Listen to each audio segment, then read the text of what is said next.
My name is Fatima Kardar. I'm Corporate Vice President at Microsoft working on AI partnerships and AI infrastructure. Awesome. Fatima, thank you so much for joining us today. And given the discussion that we just had, so tell me, what does women empowerment mean to you? And how do you integrate it into your current lifestyle? I think women empowerment is making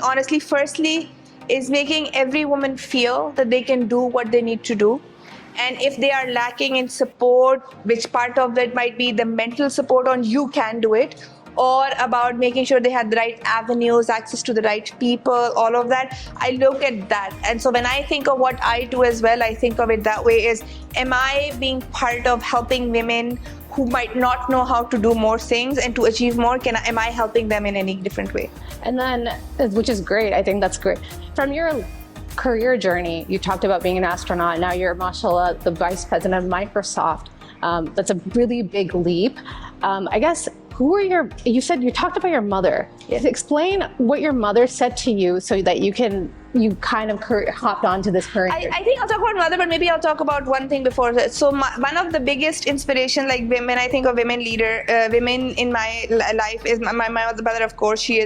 She is a politician, she's a school teacher, she is kind of larger than life and everything, and she is very supportive of pushing the boundaries and having the self-confidence to do the things even if the world tells you that is not what you should be doing, right? So do not listen to what people say, do what you think you need to do is very, very important. And so that was her thing, go do it, go try these things, and if it fails, it fails. If it doesn't work, that's fine, but don't be self-conscious. And that's the one. I wish I wasn't as self-conscious as I was like my mother, because she is not self-conscious. She's like, this is what I need to do, here's what I will do it. So she's incredible. But I think even before that, the one person that I say is the most incredible woman in my life is my grandmother. My grandmother came to the University of Michigan Ann Arbor in the 1950s to do her PhD in psychology. Oh, wow. Okay. She did this after she got divorced and she had 4 kids. She won the Fulbright scholarship to come to University of Michigan to do that during that time, and she took a boat and she took a plane and she did all of that. And I just look at her and kind of her larger than life view of somebody who, like, you think about it, in the 1950s, even the women in the US were not doing this kind of stuff or doing PhDs, and she did it coming from there and with young kids and kind of breaking all the stereotypes.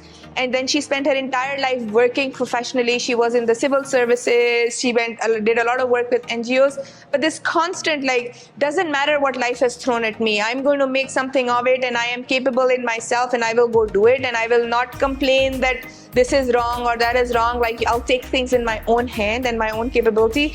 And I feel that is something that is constantly stayed with me, is if she can do, I always think about something that seems hard to me, and I'm like, she can do all of those things in that day and age, I can do anything, right? So she's your role model, which Absolutely. is amazing. So tell me, what is the biggest takeaway from your life that you would like to instill in your children? You mentioned your children, and you have daughters, which is great. How do you want to raise them to make sure, maybe there might be some mistakes that you've made growing up. What would you want them to do so they don't make those mistakes, and also come into kind of emulate the same steps as you do? Yeah, I think when I think of my daughters and kind of what I want them to do, I spend a lot of time helping them, trying to instill in them, and it's not even mistakes, it's things that I realized later in life. Which we do. It is about, one is the kindness is very underrated in our society. Kindness with your siblings, sure. Kindness with the people that you work on, kindness with the society, kindness with people who might have different views as the world, right? All of those kind of things. So that's one of the things that I think is much later I realized it all kind of goes down. If we are better with each other in different circumstances, if we are willing to people give benefit of the doubt, even hard people, difficult people, you can do things better. So that is one of the things that I really want to make sure that from day one they understand.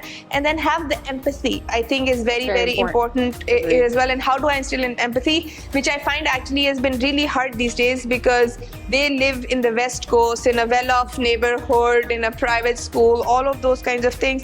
How do you show them that there are people who are less fortunate, there's all this happening, and they're young. You don't want to expose them, but you still want to understand them. So I feel that is one of the things I try really hard to do, is instill those values of that you have to uplift others. Like, this is not about yourself. Agreed. You have to understand where you are privileged. So I think recognizing where you are privileged, it took me a long time to realize what are the parts that I'm privileged about. Recognize where you are privileged, and then how are you looking at everybody around you, and how are you uplifting the people who are maybe not as privileged as you are. Got it. And then final question. So you touched upon AI. A lot of, especially non-STEM majors or women who are non-STEM, how would you encourage them to pursue a career in AI or in technology that's ever evolving? Yeah, I think the way I look at AI is, the good thing about the AI right now is that not everybody needs to be an applied scientist and have a PhD in machine learning to do these kinds of things. More and more of this is democratized, and now we are in a world where it is AI for healthcare, AI for manufacturing, AI for industry.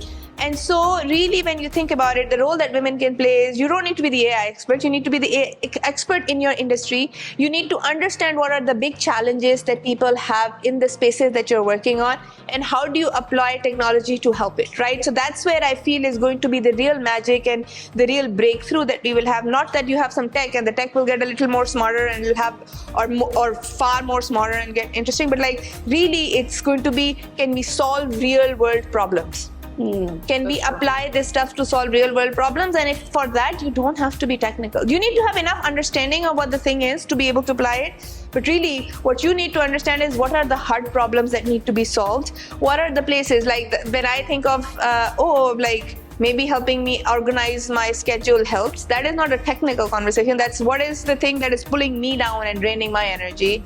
And are there things that this technology can help me do it? That's where it makes sense. And then any final thoughts that you'd like to add about the conference and anything that you felt today? Anything? I'm just the people that I meet is incredible, because I think what people underestimate is, for the folks who help do these events, it takes time and energy. And by kind of taking the time out, folks like all of you who have taken the time out, this is probably not that. You probably had a lot of work, there was a lot of prep, a lot of steps. So all of the things that kind of go unnoticed, because yes, it helps the community, and you have a community event and I can show up on stage and I can speak to it and people are like, oh, she said all of these things. But really, I feel like that's the part that goes unrecognized, and I want to recognize this because I've been part of Open Silicon Valley before as well, and just the dedication, like I talked to Junaid, and just the energy and the care about the community, I think is so important. So that's the thing that strikes me every single time, and I'm super grateful for all of those, because all of you are like starting really early in your careers and paying back, right? So I really appreciate that. Awesome. Thank you so much for your time. Thank you.